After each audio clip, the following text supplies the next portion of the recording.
Namaste, good morning. How are you all? Yes, fine, nice to see you. Today we are going to study one of the most used, important theatrical dance form, which is now in the recent, let's say, about 30 years, is used a lot by not only the practitioners of the form, but by a lot of dancer and contemporary theatre people. These are some of the forms. Why? Because this is paper 2, which connects dance and theatre, and it goes continuity from Natya Shastra tradition. So, if Natya Shastra has talked about Sarir Shaushava and the importance of Vyayama for the dancers, actors, then the later coming together, that is after maybe 1200 years, that we see actively these forms which has come down from the Uparupaka, Dasharupaka, Uparupaka, that tradition. And in India, there are many regional forms of the martial arts. Martial arts are forms of dance and dance theatre, and they employ their technique and have created most challenging and captivating forms. The techniques are employed in some forms of dance, dance dramas and dance theatre.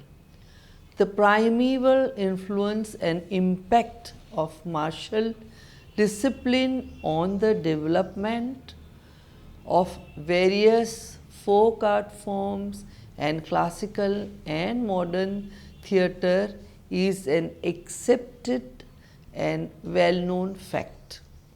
Just as an example of Kalaripayattu, the innate potential of Kalaripayattu as a worthy component of the folk art form and theatre has obtrusively remained as the warp and woof of the social fabric of Kerala. It is one of the best known Indian martial art that has been used also in movies to make it maybe popular. It was used, I think, in Ashoka and the myth. Let's look at some of the regional martial forms only by names. Like in Andhra Pradesh, you have the native system of Chedi Talim Khana or Yuddha Kaushalya. Che Talim is often abbreviated to Talim Khana or simply Talim. In Bengal and Bangladesh, Dio Khela, the knife fighting, and Fala Khela, that is the sword fighting, is used, along with the traditional stick fighting, the Lakhi, and Fala Khela, that is the sword fighting, with traditional stick fighting, that is the Lathi Khela. In Karnataka, we have unarmed combat, that is the Kaivarase, and staff fighting, that is Koluvarase, and sword fighting, that is Kattivarase. Kashmir has Kwe or Khawankai. Maharashtra has Mardani Khel. Kerala, Kalaripayattu. Odisha, Parikhanda or Paika Khanda. Punjab, Gatka and Lathi. Rajasthan, Satara Vidya, that is Shastra Vidya is Shastara Vidya. Bengal has Lathi. Tamil Nadu, Silambam, very well known, and Varma Kalai, Aditadi, Malyuttam and Kushti. The resurgence of public interest Now we will talk about Kalaripayattu in detail. And the public interest resurgence started for Kalaripayattu around 1920s in Tellicherry as part of the wave of rediscovery of the traditional arts throughout South India. It was perhaps the growing reaction against the British colonial rule. Martial art is a part of India's ancient culture and a part of traditional games. Nowadays, a self-defense and for fitness, a lot of people are opting for martial arts. You are also aware of the many forms like outside India of the taekwondo and the kung fu, and of course the famous, yes, the very famous, what is it called?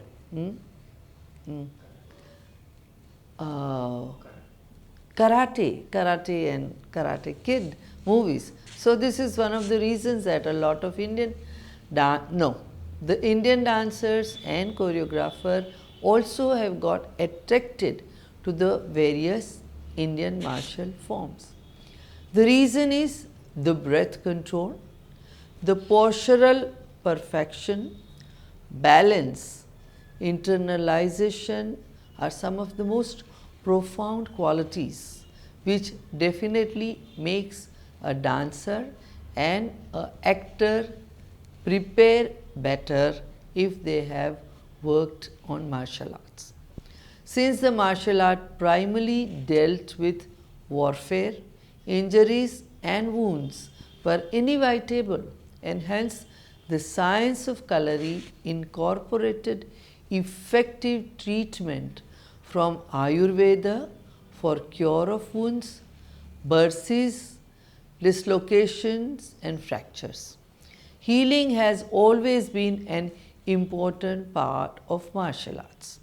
You cannot be a fighter without knowing how to heal yourself and your wounds. Treatment of Kalari makes use of Ayurvedic herbs and herbal preparations and provide instant relief. Martial arts are, as you see, a mechanical system as well as the emotional system of strength of all kinds, which gives you strength, balance and so many things. In addition, the practice of this martial art requires great deal of body flexibility, physical strength, extremely high levels of mental concentration and a synergy of mind, body and soul to be able to attack and defend the body with extremely fast reflexes. The requisite physical fitness is acquired by making use of disciplined regime of yoga techniques. These yoga asanas being used for improving the flexibility have come to be called the Kalari yoga. The body is prepared for improving the flexibility by making use of usichil or massages with specially prepared oils. Herbal extracts are added which also provide an effective treatment for rheumatic complaints and nervous disorders.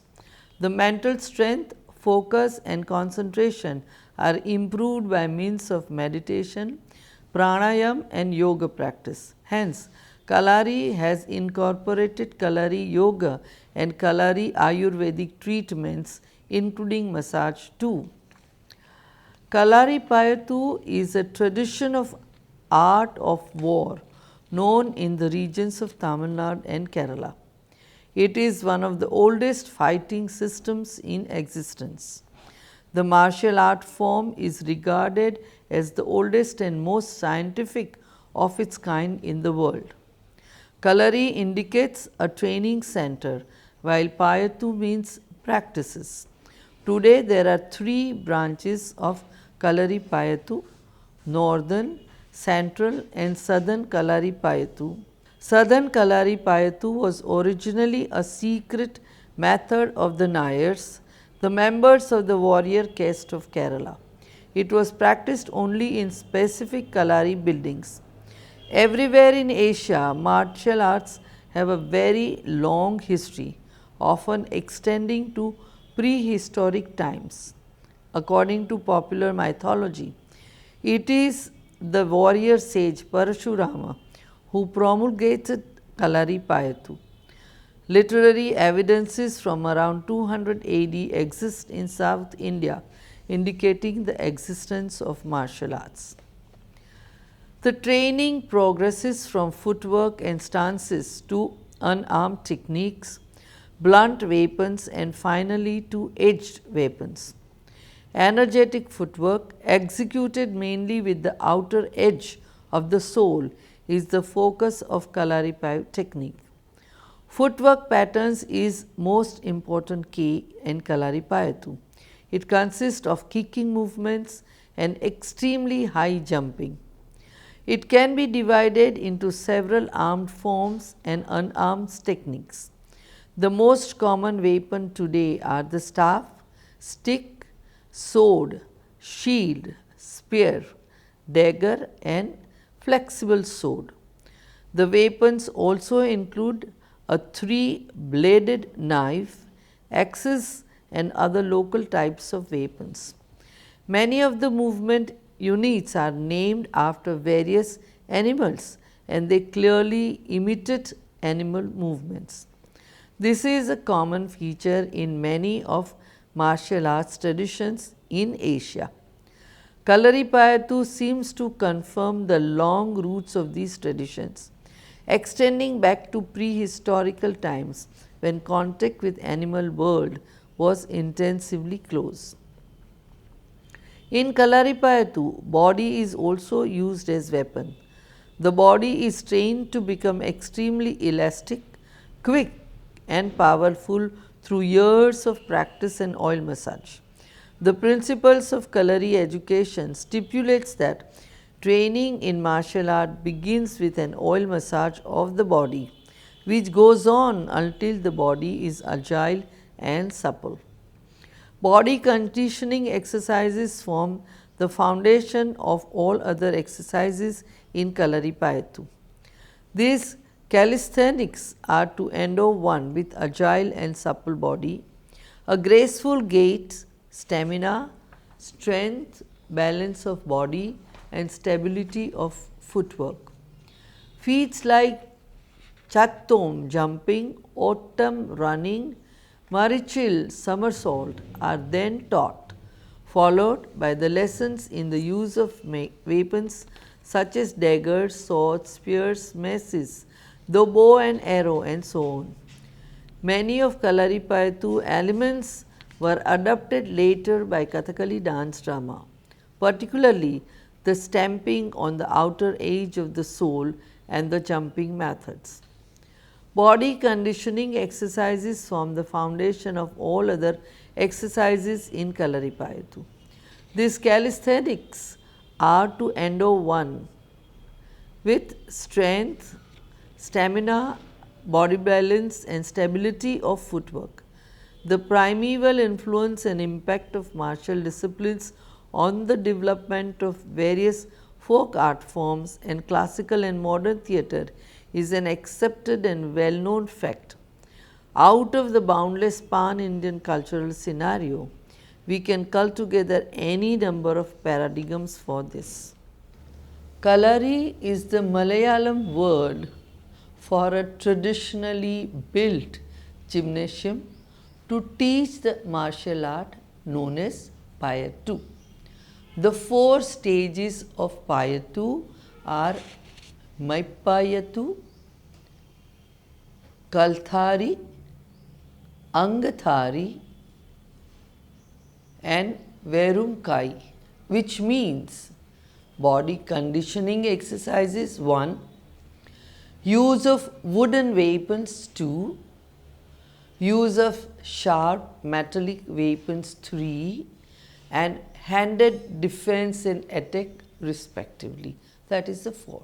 These are the 4 stages. Kalaripayattu training aims at the ultimate coordination of the mind and the body. The traditional training in Kalari includes specialization in indigenous medical practice too. Kalaris are also centers of religious worship. The general guidance to be followed in Kalaripayattu demand that once the course is complete, a person should undergo oil massage and engage in the practice of feats regularly to help him keep in shape. It is considered as the most comprehensive of all the martial art traditions because Kalaripayattu has an excellent system of physical training, very effective self-defense techniques, both armed and unarmed, a great system of vital pressure points, based system of fighting and treatment using the principles of Ayurveda. It is a comprehensive guide to attain the flexibility and desired physical and mental strength required to practice this martial art. It incorporates and links with Ayurveda and has developed its system of healing and treatments for injuries that may arise as a result of the practice of Kalari, and a great philosophy based on the Vedic culture of India. Kalari is very closely associated with dance. We sometimes practice it as a pre-dance exercise. Many experts of Kalari have integrated the nuances of martial movements, yoga and exercises for teaching and body training of dancers. The dance classes may begin with breathing exercises, warm-up exercises, Maithari and Kolthari. Yoga asanas are practiced to enhance flexibility and body control. They have modified the teaching methodology with the blend of traditional practice and modern life requirements. Many dancers practice sometimes Kalari as pre-dance exercise, an art form, a source of inspiration for self-expression in dance forms. Both. Now, let us see Thang-ta. Thang-ta is popular term for the ancient Manipuri martial art known as Yuen Lalong.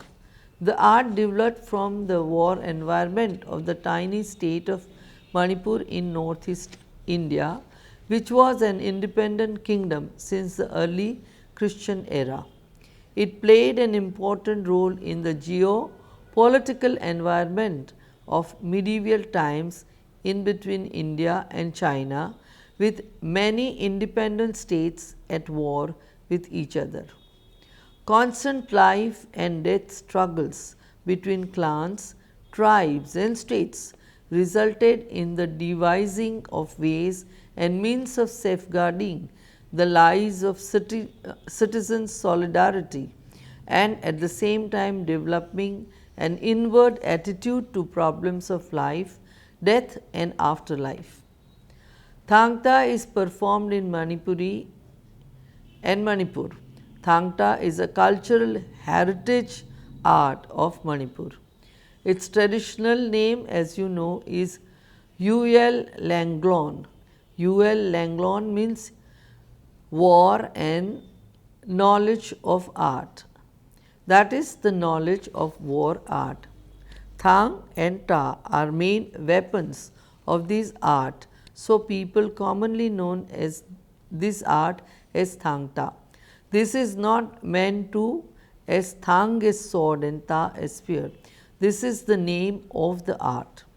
In this art, movements of sword intended to ward off evil spirit is shown, while other dance moves indicate protection.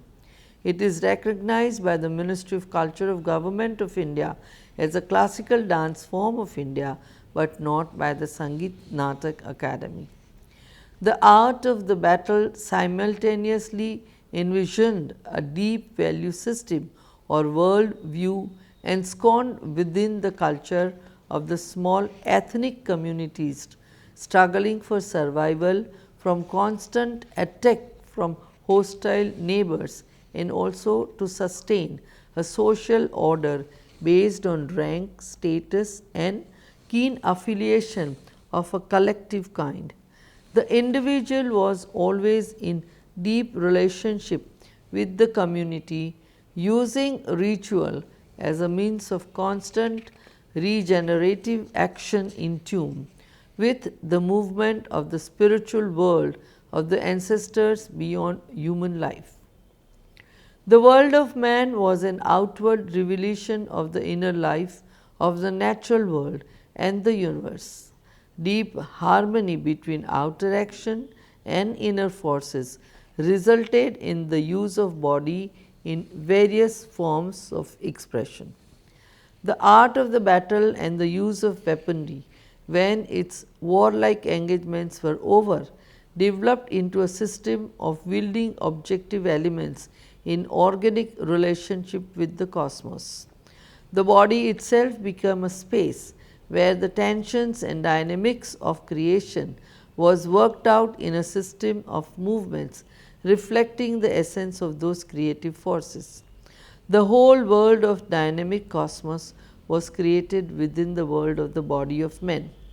The Manipuri art of Thang-ta was once practiced by the state's indigenous hill tribes, who would engage in duels governed by strict rules of conduct. The armed combat called Thang-ta is named after the system's main weapons, the thang, the sword and ta spear.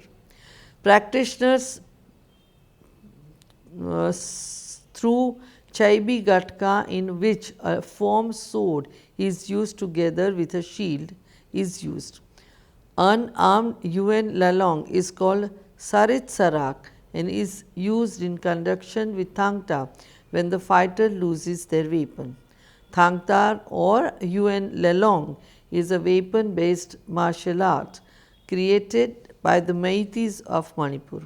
In the Manipuri language, Thang-ta means sword and spade or similar. As its name implies, the sword and spear are the primary weapons in Thang-ta. The spear can be used in its non-missile form while in close or thrown.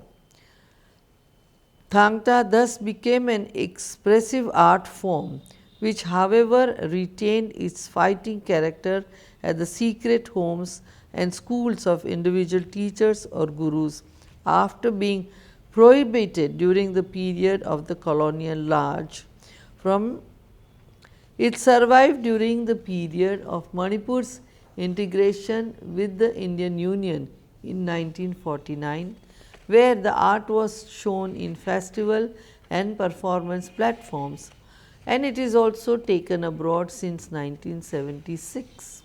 Unfortunately, the internal system of meditative practices and its essential spiritual character is at risk of being lost through lack of knowledge and committed practice by these generations. The contemporary theatre practitioners are gaining awareness of the basic energy used and creative exercises of the body resources, which would enhance the performance energy of the artist. Ratan Tayyam has explored Thang-ta extensively in many of his productions. It is at an exploratory stage that this new culture is being re-examined. The movement behavior of the different parts of Manipuri martial bodies are derived from the cultural and habitual use of daily life. Certain extra daily postures, positions and movements are compiled into codes, adding to the mature repertoire and the natural repertoire. Physical characteristics in customary usage of the ritual practice are Kurumba, where the forward and downward flexation of the relaxed spine is used, which is like a bow. Thalaiba, which is the rotation and tilts of the pelvic joint in different angles while supporting the torso in regular curvilinear use, which is the most common. The half turn of the chest are also very common. Thong-kong, which is kind of a bridge support. The squat is also familiar use of lowering of the upper extremities nearer to the ground, where the two legs in deep bent position support the whole body, thereby proximally utilizing the use of upper extremities at the ground level. Men use 3 positions of squat in descending order to enable the firmer hold of the body on pro-gravitational positions. Vai Taiba, a daily ritual of cleaning the floor by women. Women use a different flexible squat system with the bent knees opened out to enable to forward flexion of the torso of the spine. The hand uses the washcloth with more space at her command while rubbing the floor. The entire system of body use are rich and varied, and the wrist could be more appropriately exploited in Kujengalaipi, that is the wrist circling to emulate the figure of 8. The Thang emphasizes feed up, that is the coil, lowering of one's body near to the ground to enable a sparing action for expansion and attack. The Ta emphasizes Fanba, an opening out of the body with 2 forms. Nong Fan to stimulate the expanse of the sky, and the Lai Fall emulating the expanse of the earth at the ground level in order to reach out to all directions of space. The spear uses about 75% of the lower extremities in motion, while the wielding of the sword normally takes 75% exercises of the upper extremities. The martial system is a much more vigorous use of body in order to reach out to the space of the opponent, and the 2 arts are derived from physiographic and cultural environment of the Manipuri plains and the hills. The Meitei in the plains and the predominant ethnic group are capable of using both sword and spear in its weapon system. The sword is most favorably used in protecting the body from attack from all sides, whereby the figure of 8 is extensively used to cover the all vulnerable parts of the body.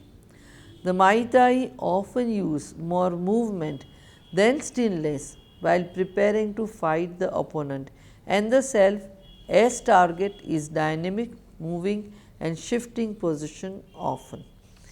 There is also the use of stillness while awaiting the attacking move of the opponent, depending on the nature of the enemy. Although now we are looking into some of the modern dancers who have extensively used the martial arts, and two forms to 2 dancers, which is Chandralekha associated with Kalaripayattu and Preeti Patel associated with Thang-ta.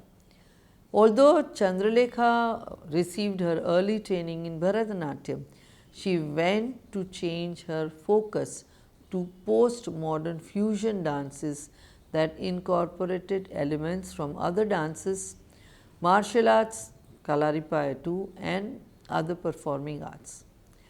She, as the Indian dancer and choreographer, was known for her philosophical fusing of Bharatanatyam with martial arts and therapeutic varieties of other dances. By drawing upon the collective experience of martial arts, of the physical traditions of yoga and dance, Chandralekha had managed to synthesize several elements into a joyous celebration of the body. This historical, anthropological, and almost anthropomorphic exploration of the tradition of the body language was conceived in 6 startling sequences of pure magic and added by many more sequences. Some of the Bharatanatyam exponents from Rukmini Devi's Kalakshetra, young exponents of Kalaripayattu, and practitioners of yoga were brought together and fused together to create images visually so overwhelming that a Tilana or an Angika or Stree will never seem to followers of Indian dance the same. It was Chandralekha's choreography. And Preeti Patel is one such artist who has, through her efforts, tried to preserve the essence and authenticity of Manipuri dance through her system of instructions. Born in 1960, she was initiated into the world of dance at the early age of 5. At the age of 12, she started learning dance from eminent Manipuri dance gurus, late Bipin Singh and the Jhaveri sisters. Through the rigorous training she underwent under her gurus, she excelled as a dance used in this form of dance, and especially the Vaishnava Ras Leela from Manipuri dance tradition. But, however, her quest for mastery and perfection made her delve more into the study of this unique dance tradition. She took lessons in the pre-Vaishnavite dance forms of Thang-ta that we've seen earlier, the martial arts from the Manipur, and Lai Haroba, a ritualistic dance form of Manipuri. In this quest for knowledge, she was imparted extensive training by her Guru Padma Shri Oza and Babu Singh and Padma Shri Oza Thorani Saibi Devi in Sankirtan and Rasalila traditions. These were eminent, and also scholar Padma Shri Pandit and Kela Chandra Singh in the Thang-ta tradition. It was Padma Shri late M.K. Binodini Devi, a Manipuri literate and scholar, who has shaped and influenced Preeti's dance over the years, and she gave her information on the origin, history and importance and the very ethos of Manipuri dance, culture and society. Preeti uses vibrant and energetic world of Thang-ta in her choreographies. The 4-man, along with Preeti Patel, invoked Usha, the wisdom, maturity and light, and also Agni, with spectacular movements with swords, spears, sticks on the beats of primitive and primitive drums. These are new choreographies, and these are the creative impetuses using Manipuri, Thang-ta and other forms to bring out the best of dance. Thank you. See you tomorrow. Namaste.